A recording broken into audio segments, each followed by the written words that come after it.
खाने में खतरनाक मिलावट का मुद्दा, फूड अडल्ट्रेशन का। सर, बाजार में प्योरिटी का लेबल लगाकर, फर्जी लेबल लगाकर खुलेआम जहर बेचा जा रहा है। दूध, मसाले, edible oils, package food, beverages, सब में unsafe additives, harmful chemical, high saturated fat, sugar और सॉल्ट डालकर मिसलीडिंग न्यूट्रिशनल क्लेम्स के साथ कि ये सेहत के लिए अच्छे हैं, एनर्जी बूस्टिंग है, बेचा जा रहा है।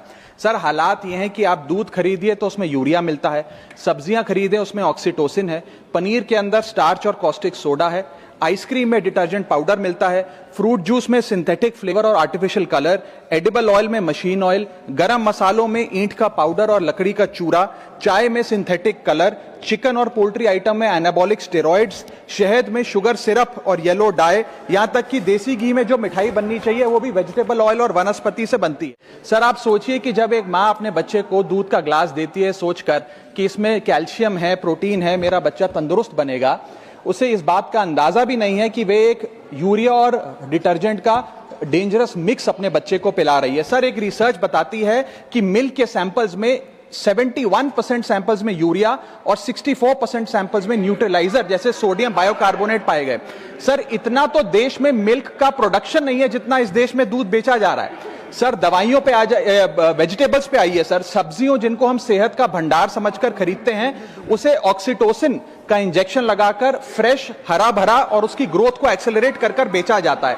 ऑक्सीटोसिन सर वो हार्मफुल केमिकल है जिससे dizziness, headache, heart failure, infertility और कैंसर जैसी बीमारियां होती हैं। सर, वर्ष 2014-15 से लेकर 25-26 के बीच में जितने भी सैंपल्स की जांच हुई उसमें 25% सैंपल्स में मिलावट पाई गई, यानी कि हर 4 सैंपल्स में 1 में मिलावट पाई गई। न जाने कितने बीमार हुए, कितने अस्पताल में गए और कितनों की जानें चली गई। Sir, food adulteration is a raising health crisis और खास तौर पे ये बच्चे, बुजुर्ग और महिलाओं, प्रेग्नेंट महिलाओं के लिए खास तौर पे एक खतरे की घंटी है। इससे भी ज्यादा चौंका देने वाली बात वो है सर कि जो प्रोडक्ट्स भारत में बनते हैं लेकिन इंटरनेशनली बैन हो गए, जैसे कि इस देश की 2 सबसे बड़ी गरम मसाले बनाने वाली कंपनियों के प्रोडक्ट्स यूएस, यूके और इनफैक्ट पूरे यूरोप में इसलिए बैन हो गए क्योंकि उनके अंदर कैंसर कॉजिंग पेस्टिसाइड्स पाए गए। वो मसाले भी आज भारत में बेचे जाते हैं और धड़ाधड़ खरीदे जाते हैं। हम we are forced to consume those products.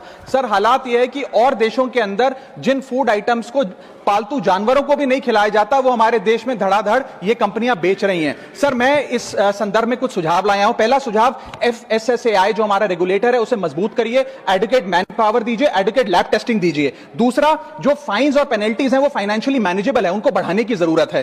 Third, public recall mechanism होना चाहिए। यदि किसी एक प्रोडक्ट में मिलावट पाई जाए तो उसको पब्लिकली नेम और शेम कर मार्केट से रिकॉल करें और मिसलीडिंग हेल्थ क्लेम्स की एडवर्टाइजमेंट